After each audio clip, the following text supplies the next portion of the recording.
itu titik protes saya ada di situ.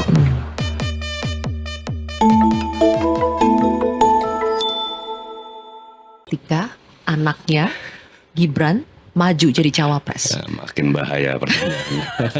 Nggak bahaya lah. Gimana Mas Toto? Ya itu titik protes saya ada di situ. Kalau terkait dengan Pak Prabowo, saya memang sudah pernah 3 kali seingat saya minta izin dan pamit kepada Pak Jokowi sebelum beliau memutuskan memajukan Mas Gibran.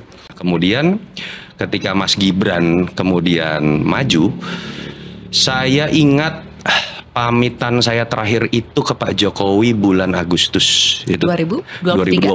Terakhir saya bilang saya nggak bisa bantu.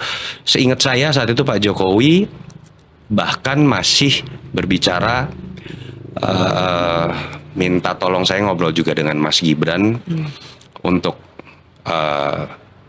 ya terus terang saat itu Pak Jokowi lebih mengarahkan beliau Mas Gibran.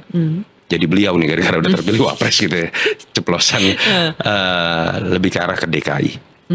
Jadi kalau sampai ditanya Agustus 2023. pengalaman saya pribadi menyatakan seperti itu, bahwa sampai saat itu yang saya dengar langsung dari Pak Jokowi, beliau pun belum merasa srek dengan isu-isu terkait dengan Mas Gibran menjadi cawapres. Tapi kan apakah Pak Jokowi terbuka dengan saya apa adanya atau tidak saya nggak tahu. Dan memang mungkin beliau, karena beliau tahu saya sering WhatsAppan, rajin komunikasi dengan Mas Gibran as a friend gitu ya. Dan memang betul saya rajin WhatsAppan, tukar pikiran juga.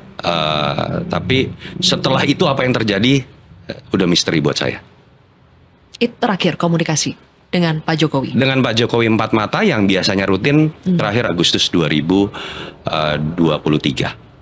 Apakah pada saat itu Mas Toto sudah tegas mengatakan bahwa saya tidak bisa bantu Prabowo, saya tidak bisa bantu Gibran? Ya, saya pamit 3 kali kalau terkait dengan Pak Prabowo. Tetapi terkait Mas Gibran saat itu tidak ada perdebatan karena saat itu posisi Pak Jokowi ketika bertemu dengan saya malah dalam posisi juga saya membacanya tidak seret. Oke. I facendo